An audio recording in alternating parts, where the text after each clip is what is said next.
Join us now for Education Matters, a weekly look at the real people and real stories in education across North Carolina. Welcome to another episode of Education Matters presented by the Public School Forum of North Carolina. I'm your host, Keith Poston.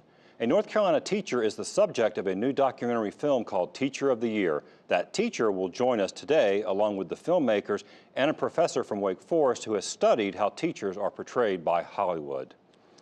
Like every week before we tackle the main topic, we open with our segment we call Edlines, a quick scan of education headlines across North Carolina and the U.S.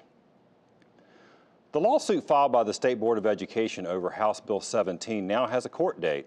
On June 29th, a three-judge panel will hear arguments over the controversial bill passed in a special session in December that stripped powers from the State Board and gave them to newly elected Republican State Superintendent Mark Johnson. Superintendent Johnson, who has praised the legislation, has formally joined the case in support of the bill. In the meantime, implementation of HB 17 has been stayed until the case is heard this summer. The day the music died. That's how one superintendent we spoke to described new class size guidelines that were included in last year's budget passed by the General Assembly. The new law sets smaller class sizes for grades K through 3, but does not fund new positions or classroom space. So many school systems across North Carolina are warning it may force cuts in music, arts, and PE next year to comply with the guidance. Legislation has been introduced in the House to address what Representative Craig Horn, the K-12 Education Committee chair, called an unintended consequence. It's unclear if the North Carolina Senate feels that way. Who will run the new Achievement School District slated to take over 5 low-performing elementary schools this fall is still up in the air. The State Board of Education set up a search committee to find a leader for the effort, and reportedly more than 50 applicants came forward. But weeks after promising a recommendation last year, there appears now to be no set timeline or even a process to select one, given the recent HB 17 legislation and the lawsuits over it. We will keep you posted. Finally, another national report is out about discipline disparity in our public schools when it comes to students of color. The study by Education Week found that black students are arrested at school at disproportionately high levels. For example, here in North Carolina, black students make up 26% of the student population, but account for 43% of all arrests. Researchers point to discipline disparity along racial lines as part of a troubling school-to-prison pipeline, particularly for black male students who are much more likely to be suspended or worse for the same offenses as white students. Remember, you can visit the Public School Forum's website at ncforum.org, click Education Matters, and read more about each of these headlines as well as all the other topics we cover each week. As I said at the top of the show, we're going to talk about a new documentary that features a North Carolina teacher, Angie Scioli, from Leesville Road High School in Raleigh. Here's a clip from Teacher of the Year. A scholar named John Fisk has this idea about leaky boundaries. We have all of these texts, but they're not really separate. They're not really discrete. They're leaky boundaries. So the things that come from my own lived experience are informed by things I've seen, like movies about teachers, also informed by my experiences with real teachers, my experiences as a teacher. All of these things kind of merge. And that's a really important concept in understanding how popular culture works, why popular culture is important, and how it affects our lived experience and our expectations. They're all inspirational teacher movies. That's what I do. Inspire. So I really was kind of bridging two gaps. One, the teacher I wanted to be that was rather edgy and really inspiring and think outside the box, but then I also wanted to be the teacher, kind of like the teachers that inspired me, that I knew personally, that had not in any way been radical. They weren't the stand on the desk kind of person or take the kids out in the woods kind of person, but just really still inspiring, still really made me think. So I was trying to kind of be both of those people, the real people I actually saw day to day, plus the people in the movie. And here she is in the flesh, Angie Scioli, who is the subject of this new documentary. And then next to her is Mary Dalton, a professor from Wake Forest, who, as I said, has studied how how teachers are often portrayed in movies and television. Thanks for you being here today. Thanks so Thank you much. for having me. Well, this is exciting. Now, Angie, I got to ask. Now, teaching, I know, is already a more than full-time job, and I know a little bit about what you've been doing besides the documentary. I mean, you started Red for Ed. You got involved in the North Carolina Teacher Voice Network. You've been very active outside of being a teacher every day. I mean, why do that? I mean, why get involved in all these projects? Well, I think it's, as Ms. Dalton helped me understand, is that part of being a great teacher is having leaky boundaries. And teaching isn't a job for passionate teachers, it's a lifestyle. And I did have the benefit of kind of a privileged oblivion for a period of time in my teaching because the state of North Carolina invested in me from an early age. I got the Teaching Fellows Scholarship. You were a Teaching Fellow Scholar, right? Yes, my first interaction with the Public School Forum was as they administered my scholarship program. But then they encouraged me to get nationally board certified, and they paid for me to do that. They rewarded me for getting a master's. I went to the North Carolina Advancement for Teaching, Center for the Advancement of Teaching. It wasn't until 2011, 2013 that I started to feel like a lot of the investment that North Carolina had provided its teachers to keep them in the classroom and excited about teaching were fading away, and I felt that we needed to get involved and make some changes to make sure that we kept our best and brightest teachers in the classroom. Now, what about the documentary itself? I mean, why put yourself out there? I mean, I haven't seen the entire documentary yet myself. Looking forward to seeing the whole thing. Right. But I mean, you're kind of putting yourself out for everyone to see. Well, I guess I have leaky boundaries in every sense, as a lot of modern Americans seem to, I guess, with the rise of social media. But I just felt like it was a good story that needed to be told, and I really want to have a more nuanced conversation about teaching. And you can't have that until you really show people what teaching actually is like on a day-to-day basis and what it looks like behind the scenes, and as well as in the front of the classroom. We see a lot of in front of the classroom in the movies and in popular culture, but even as a student, it never occurred to me what my teachers were doing after the bell rang. Right. Well, that's a great segue to you, Mary. You've written a couple books. I think we'll actually show them on the screen. I guess, as they say, can be found wherever fine books are sold, right. including Amazon. That really focuses on. I think what I've read is you see as a sort of a skewed, warped view of what real teachers are like. Teachers like Angie. Mm-hmm.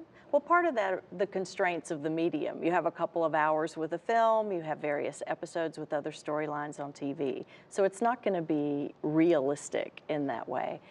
But it's skewed in other ways. For the first large portion of the history of film and of television, teachers were ideal figures, the hero teacher. There were other teachers who were foils for those, but the dominant image we took away was the hero. And that's what Angie's talking about, the preconception she had about to be a good teacher, who she had to be.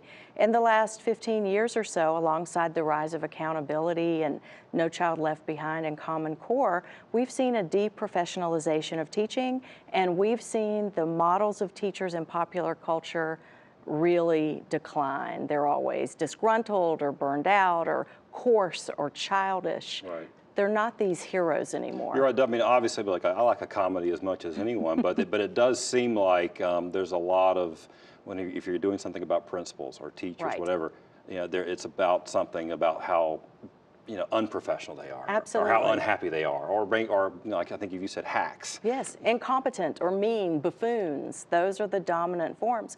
And when that happens, because of those leaky boundaries, that does inform our preconceptions. And I'm not saying that either of these things necessarily, they arose separately, but because they arose together, they reinforce one another, the negative portrayals and the deprofessionalization of the profession. Right. Well, we're going to show the book covers on the screen right now. So the Hollywood curriculum is one, and screen lessons. So interesting stuff. Now, Angie, you've obviously been working with Mary on the documentary and know what she's written about. I mean, do you feel, I guess, why does it matter? I mean, it's a movie, it's TV. Do you think it matters in terms of how the public views your profession? Absolutely. I also think it really, what Mary is talking about, I didn't realize I was trying to live up to a standard that I saw in the movies until I participated in this documentary. And then what I also realized is that once we create heroes and hacks, then we set up the heroes that, well, they're just exceptional. And through pure charisma and enthusiasm and passion, they can just solve it. And we therefore don't have to create structures and systems of support, of helping them in their professional development and invest in them. It's almost like, well, we're just going to wait for the cowboy to show up and save the day. Right. And it's not really realistic. And that's a model of teaching that we need to set aside for something that's true of the movies but isn't true of real life. And I found that I really had to create ways in my own teaching of, this isn't sustainable. Right. How am I going to do this 24 years into it and bring the same passion to the work, but at the same time realize that it can't be like the movies every day? Well, we're gonna talk to the filmmakers next. Thank you both for being here, and we'll get into them about how people can find this film. But when we come back with the filmmakers, we're going to talk about that. First, as we go to break, see if you can answer this question: what is the most common experience level for a North Carolina teacher?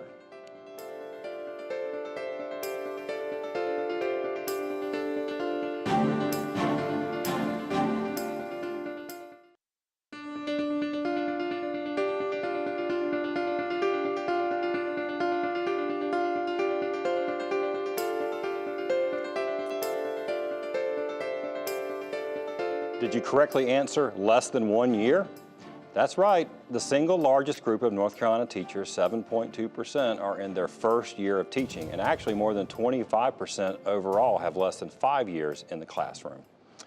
Our next two guests are the filmmakers behind Teacher of the Year. They are Jay Cork, who is a filmmaker and Chief Design Officer at Large Productions, and next to him is Rob Phillips, also with At Large Productions, and I should point out, a current teacher at Leesville Road High School as well. It's just this is my kind of show. We've got everyone on the show is a teacher or a former teacher. Jay, you were a teacher as well. So, all right, let me start first with you, Jay.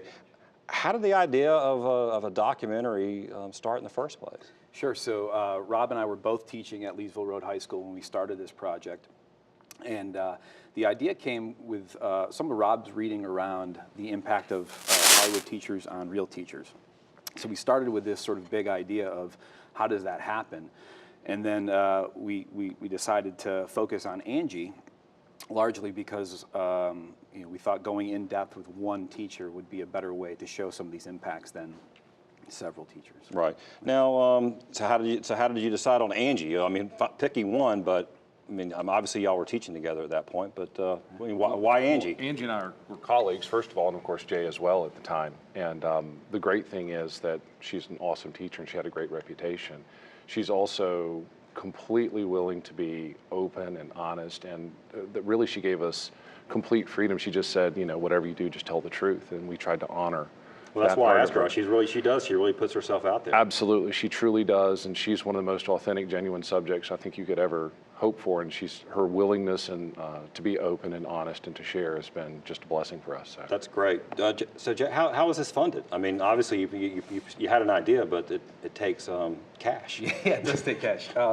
So I guess the first monies came from our own pocket, and pretty quickly after we started production, we realized we were going to need some help in terms of funding. So we did a initial Indiegogo campaign, and even before that, we just had people donate directly to our sort of a PayPal button. And we initially just needed to raise money to get a camera, some microphones, some editing software, workstation.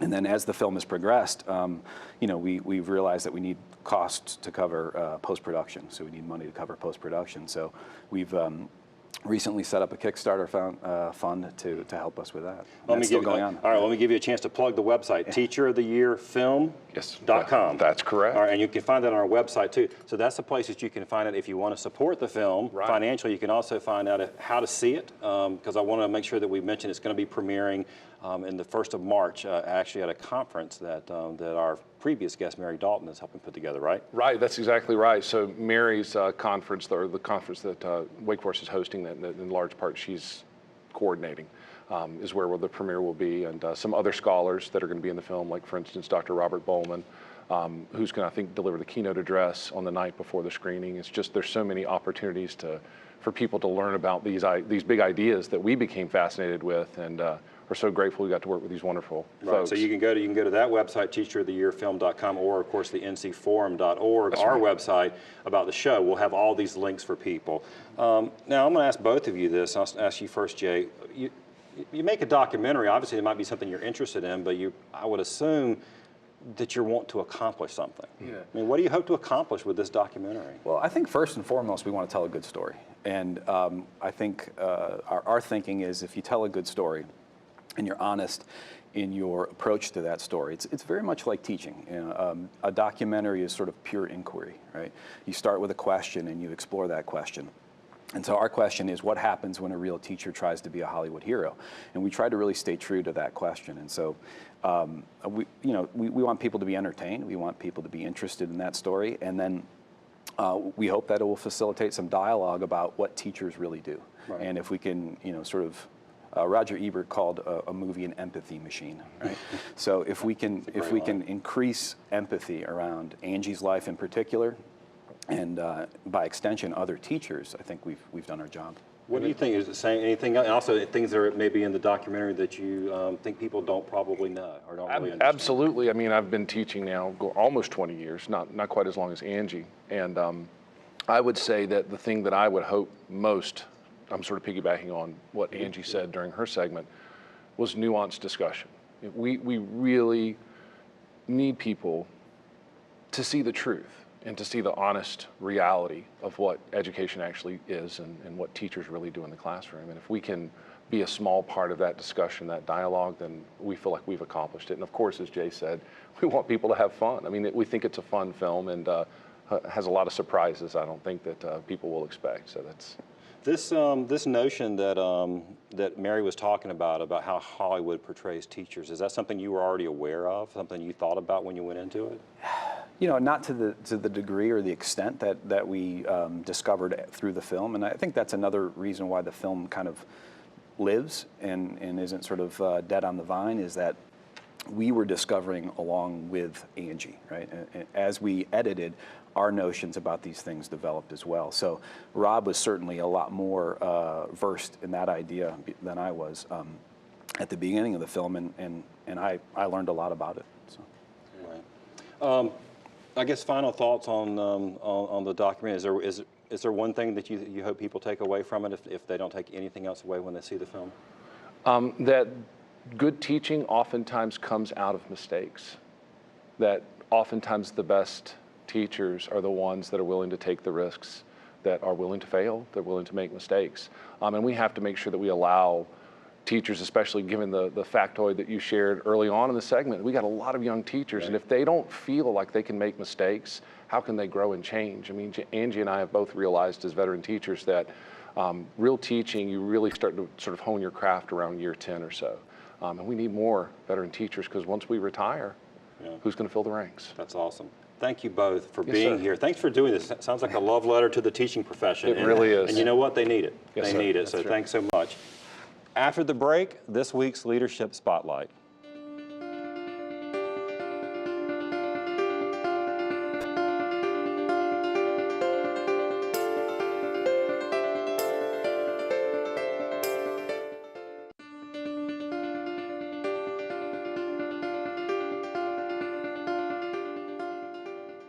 Each week, Education Matters spotlights individuals demonstrating exceptional leadership in education in North Carolina based on nominations from you, our viewers.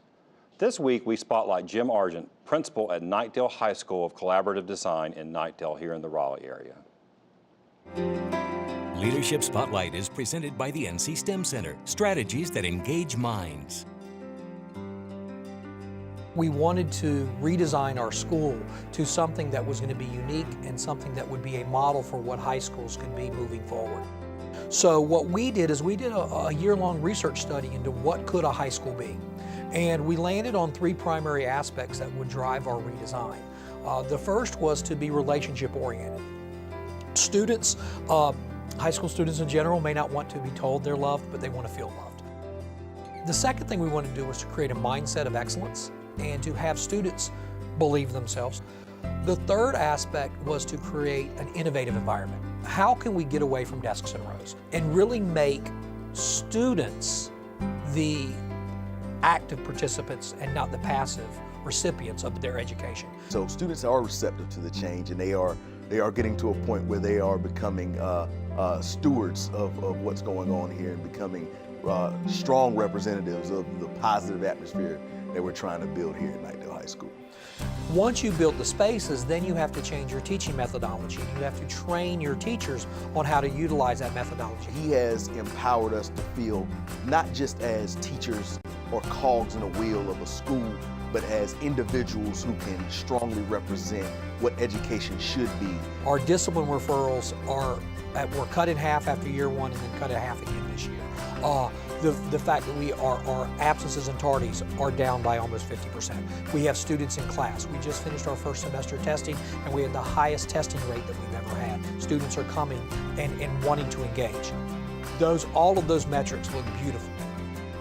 The thing that I'm most proud of is not only the drive that the students have, but the drive that our teachers have to build relationships with these students and help them reach their goals so that they can be successful adults. If you know someone who deserves to be recognized, please visit our website, ncforum.org, click Education Matters, and you'll find a link to nominate someone in your community.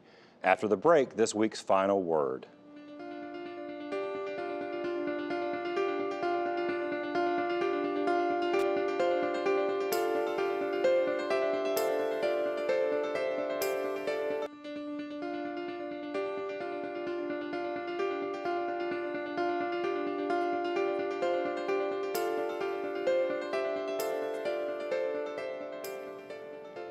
I had never really thought much about how Hollywood portrays teachers until I talked with today's guests earlier this week about why they made the documentary. They said Hollywood either portrays teachers as heroes or hacks. There's no middle ground. And if the teacher is a hero, more likely than not, they are someone who comes in from the outside of the system, red cape flapping in the breeze to save students from a ragtag bunch of teachers, hacks who are just phoning it in. Now, I had so many wonderful teachers growing up in Fayetteville. Actually, over the weekend, while our show was on with Governor Roy Cooper, I received a Facebook message from one of my junior high school teachers, Miss Snellgroves. Now, she recognized me as one of her former 8th grade math students at Douglas Byrd Junior High School. I messaged her back telling her that she was a great teacher, but I feared I was already a lost cause when it came to math by the time I got to her. Of course, she replied back like a teacher would. She said she recalled that I was a fine student and everyone has different gifts. Now, all of my teachers had a positive impact on me in some way. Some pushed me to do things I didn't think I could do. Some introduced me to new things, like public speaking and debate, that ended up shaping my future career. But you know what? None of them flew into the school in a Superman outfit. I don't remember a single one of them leaping up on top of their desk and dramatically reading poetry to thrill the class. And while there are many great teachers who come into the profession through some alternate path or as a second career, fact is, nearly all of my teachers grew up right here in North Carolina wanting to be a teacher and went to one of our state's many great colleges and universities and learned how to be a teacher. And that's exactly what they did for 25 or more years. Now, that may sound like a boring script if you're looking for the next summer blockbuster, but give me those real-life dedicated professionals who changed my life, changed my daughter's life, any day over some larger-than-life character in a movie script. They are all heroes to me. Now, please visit the website, teacheroftheyearfilm.com. You can find out more about where to see the film and how to support it. That's it for this week's Education Matters. Next week, we're going to explore the debate over school calendars. Thanks for watching, and we'll see you next week.